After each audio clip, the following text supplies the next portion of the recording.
नमस्कार, India first के astrology first में आपका स्वागत है। मैं हूं पंडित विनोद गौतम, ज्योतिष मठ संस्थान भोपाल से। आज बात करेंगे हम गुप्त नवरात्रि की। गुप्त नवरात्रि के बारे में जानेंगे, इसके महत्व के बारे में समझेंगे। गुप्त नवरात्रि में क्या क्या कर सकते हैं, गुप्त नवरात्रि में इस समय पर कौन सा लाभ प्राप्त कर सकते हैं, कौन कौन सी समस्याओं से हमको छुटकारा प्राप्त मिल सकता है, कैसे करें इसमें मंगल कलश की स्थापना, कैसे करें गुप्त विधान और कैसे करें गुप्त प्रार्थनाएं। गुप्त नवरात्रि 11 जुलाई से प्रारंभ होगी। इस बार गुप्त नवरात्रि 8 दिन की रहेगी। इन 8 दिनों में 9 माताओं की पूजा होती है, 9 दिन चंडी पाठ किए जाते हैं। गुप्त नवरात्रि गुप्त सिद्धियां प्राप्त करने का एक बहुत ही अच्छा समय होता है, अवसर होता है। इस समय पर सिद्ध साधक लोग अपनी शक्ति अर्जित करने के लिए, गुप्त विद्याएं प्राप्त करने के लिए साधनाएं करते हैं। गुप्त स्थानों पर जाकर के और गुप्त साधनाएं जो निराकार रूप में माताएं आती हैं, क्योंकि जो नवरात्रियां होती हैं वो वर्ष भर में 4 नवरात्रियां आती हैं। 2 नवरात्रियां प्रकट होती हैं और 2 नवरात्रियां गुप्त होती हैं। गुप्त नवरात्रियों का जो स्थान है वो बहुत ही महत्व रखता है कि इन गुप्त नवरात्रियों में गुप्त साधनाओं के द्वारा आपके संपूर्ण रुके हुए कार्य तथा जितने भी तांत्रिक कार्य हैं वो संपन्न किए जाते हैं। मारण, मोहन, उच्चाटन, वशीकरण, किसी भी प्रकार का कोई शत्रु हंता प्रयोग, अकालान्मुखी, बगलान्मुखी, मोक्षान्मुखी, प्रेतान्मुखी इत्यादि का आवाहन करके और सिद्धि और शक्ति प्राप्त कर सकते हैं। इस समय का साधक लोग इंतजार करते हैं। इस बार की गुप्त नवरात्रि विशेष महत्व रखती है, क्योंकि यह नवरात्रि विशेष सिद्धियां प्राप्त कराएगी आपको। अगर इस नवरात्रि में भी आपने थोड़ा सा भी गुप्त सिद्धि के लिए और शक्ति प्राप्त करने के लिए थोड़ा सा भी आराधना, पूजन और अन्य जो हमारे हवन इत्यादि के कार्य हैं उसमें अगर थोड़ा सा भी समय दिया तो निश्चित तौर पर आपको आपके सभी प्रकार की समस्याएं, सभी प्रकार की बाधाओं से आपको मुक्ति प्राप्त होगी। गुप्त शक्ति प्राप्त करके, साधना शक्ति प्राप्त करके 9 दिनों में जो सिद्ध साधक होते हैं वो इस साधना को संचित करते हैं और इस साधना के बल पर वर्ष भर लोगों का परोपकार करते हैं, भला करते हैं। गुप्त साधना वैसे तो गुप्त स्थान पर की जाती है, क्योंकि ये निराकार हैं, इनका कोई आकार नहीं होता है। देवियों का, हर देवियों के अलग अलग प्रकार के विभाग होते हैं, अलग अलग प्रकार के कार्य होते हैं। जैसे कि आपका कोई शत्रु है, उससे छुटकारा प्राप्ति के लिए आप बगलान्मुखी देवी का आवाहन प्रयोग कर सकते हैं। आप स्वयं बगलान्मुखी देवी का पूजन आराधना कर सकते हैं। गृहस्थ होते हुए भी आप इस कार्य को संपन्न कर सकते हैं। अगर आपको डर लग रहा है, किसी भी प्रकार की अकाल मृत्यु होने की संभावना बन रही है, तो अकाल घटना को टालने के लिए अकालान्मुखी देवी का आवाहन करते हैं और उनका पूजन इत्यादि करके और विशेष फल की प्राप्ति करते हैं और आयु में वृद्धि भी होती है इससे। मोक्षान्मुखी देवी का आवाहन इसी की तारतम्य होता है, जब व्यक्ति कोई अकाल मृत्यु से समाप्त हो जाता है, अकाल मृत्यु उसको आ जाती है और उसका अकाल मृत्यु में उसकी जो आत्मा है वो मोक्ष को प्राप्त नहीं करती है, भटकती रहती है। तो ऐसे में समय पर मोक्षान्मुखी देवी का आवाहन करके और उस आत्मा को मोक्ष दिलाई जाती है।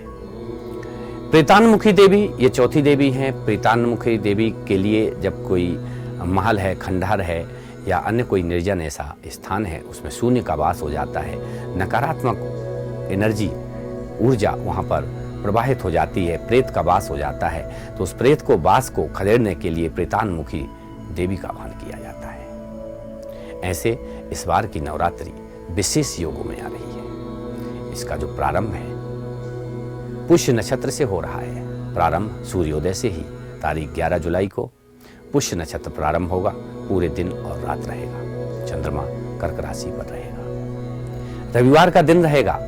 इस प्रकार से जो पुष्य नक्षत्र है वो रवि पुष्य योग के रूप में बदल जाएगा, जिसमें हजारों गुना ताकत होती है। सिद्ध शक्ति प्राप्ति कराने में सहायता करने वाला रवि पुष्य का ये योग निश्चित तौर पर इस बार की नवरात्रि को विशेष बनाता है। ऐसे में आप मत चूकिए।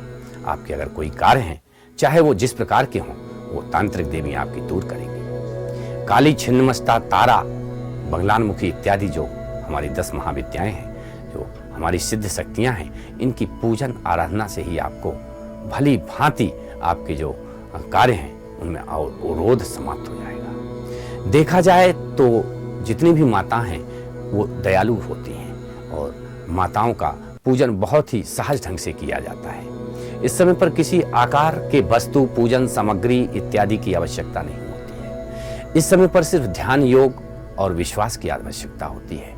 आपकी शक्ति की जो भक्ति है, आप में जितनी शक्ति होगी उस भक्ति में उतना ही आपको प्रतिफल प्राप्त होगा। आपकी साधना शक्ति और आपके विश्वास को ही सिद्ध शक्ति का रूप माना जाएगा।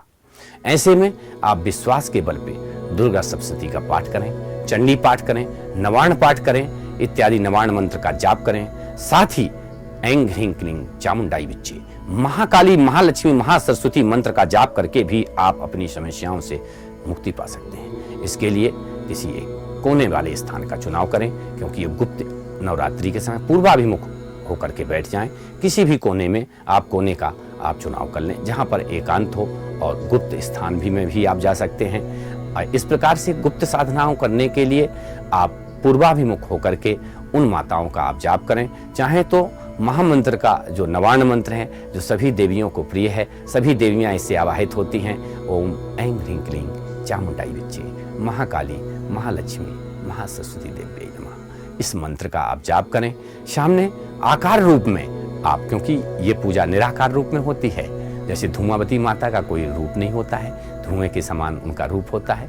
इसी प्रकार जो हमारी जो प्रगट नवरात्रि होती हैं उसमें रूप होता है। जैसे प्रथम शैलपुत्री का रूप होता है, द्वितीय ब्रह्मचारिणी का रूप होता है, चंद्रघंटा का रूप होता है, स्कंद माता का रूप होता है, कात्यायनी माता का रूप होता है, सिद्धदात्री माता का रूप होता है। ऐसे उनमें रूप होता है। लेकिन जब हमारी गुप्त नवरात्रि में हम गुप्त साधनाएं करते हैं तो उस समय पर रूप हमको अपने मन से बनाना पड़ता है। तो उस मन से जब हम किसी प्रकार का कोई कार्य करते हैं तो निश्चित तौर पर हमारी मनोकामना पूरी होती है। तो इसलिए इस समय पर जो गुप्त नवरात्रि आ रही है, इसमें आप मत चूकिए। अपने सभी प्रकार के कार्यों को अवरोध आने से रोकें। आप पहले ही माता जी की उपासना में लीन हो जाएं। माता जी की उपासना के लिए विशेष सामग्री की आवश्यकता नहीं होती है। आपकी भक्ति में जितनी शक्ति होगी उतना आपको प्रतिफल प्राप्त होगा। सिर्फ श्रद्धा और भक्ति के बल पर आप माता जी को प्रसन्न कर सकते हैं। विशेष तौर पर अगर उनके निमित्त कोई भोग अर्पण करें, क्योंकि उनका आकार नहीं होता है, निराकार माताएं होती हैं, इसलिए किसी भी प्रकार के कोई पूजन सामग्री इत्यादि की आवश्यकता नहीं होती है। इसमें सिद्ध साधक लोग तंत्र साधनाएं गुप्त स्थान पर, निर्जन स्थान पर जाकर के करते हैं और सिद्ध शक्तियां प्राप्त कर लेते हैं और उन शक्तियों को समय समय पर वितरित करते हैं। वही शक्तियां आपको प्राप्त करनी है। उन्हीं शक्तियों के लिए आप प्रथम वर्ष साधना कर रहे होते हैं। तो प्रथम वर्ष साधना में हो सकता है आपके विश्वास में कोई कमी हो, आपको साधक को, आप जैसे साधकों को सिद्ध शक्ति की कमी आए। लेकिन जब दूसरे वर्ष इसी गुप्त नवरात्रि में आप साधना करेंगे तो आपको सिद्ध शक्ति निश्चित तौर पर प्राप्ति होगी। तीसरे वर्ष और ज्यादा बढ़ जाएगी। चौथी गुप्त नवरात्रि में आपकी साधना शक्ति में कोई कमी नहीं होगी। ऐसे में ये जो शक्तियां हैं ये आप पर भरपूर कृपा करेंगी। आपका जीवन अलौकिक हो जाएगा। सभी प्रकार की आपको सुविधाएं प्राप्त होंगी, सभी प्रकार के आपको सुख प्राप्त होंगे। भूमि, भवन, वाहन इत्यादि के भौतिक ऐश्वर्य के साथ आपकी आयु, आरोग्य और संतति में वृद्धि होगी। इस प्रकार से गुप्त नवरात्रियों में गुप्त साधनाएं और जो गुप्त क्रियाएं हैं, गुप्त मनोकामनाएं पूर्ण होती हैं। तो ये जो समय है क्योंकि बहुत ही अनुकूल है और योग संयोग भी अनुकूल बनाते हैं। क्योंकि पुनः मैं इस बात को बोलता हूँ, क्योंकि कोई इस साल की गुप्त नवरात्रि में जो प्रभाव पड़ रहे हैं वो पुष्य नक्षत्र के आ रहे हैं। पुष्य नक्षत्र नक्षत्रों का राजा होता है। इस दिन से जब कोई कार्य प्रारंभ होता है तो निश्चित तौर पर उस कार्य के प्रारंभ में और उस कार्य के पूर्ण होने में कोई गुंजाइश नहीं है। मतलब किसी भी प्रकार का कोई दोष नहीं होता है। वह कार्य निश्चित तौर पर पूर्ण होता है, क्योंकि पुष्य नक्षत्र में किए गए कार्य की शुरुआत पूर्णता की ओर ही होती है। तो इस योग संयोग का आप भी लाभ उठाएं। आप स्वयं अपने घर में, अपने किसी इस ऐसे गुप्त स्थान पे, जंगल में जाकर के, अर्थात किसी माता जी के दिव्य मंदिर में जाकर के आप गुप्त साधनाएं कर सकते हैं, पूजा पाठ इत्यादि। और खास तौर पर इस समय पर जो साधना की जाती है वो मन से की जाती है, और साधना और जप का ही विधान बताया गया है। तो साधना और जप में माता जी के किसी भी मंत्र का आप जाप कर सकते हैं, माता जी के किसी भी रूप को आप स्वीकार कर सकते हैं, और माता जी के किसी भी रूप को आप अपनी जो इष्ट कुल देवी के रूप में आप निश्चित तौर पर वर्ण कर सकते हैं। ऐसे में माता जी आपको प्रसन्न होंगी, साथ ही आपको मनोवांछित वर की प्राप्ति कराएंगी, सभी प्रकार की मनोकामना आपकी पूर्ण होगी। इसी प्रकार माता जी आप पर कृपा बनाए रखें, हमारी भी यही कामना है। जय माता जी। देखते रहें इंडिया फर्स्ट न्यूज। नमस्कार।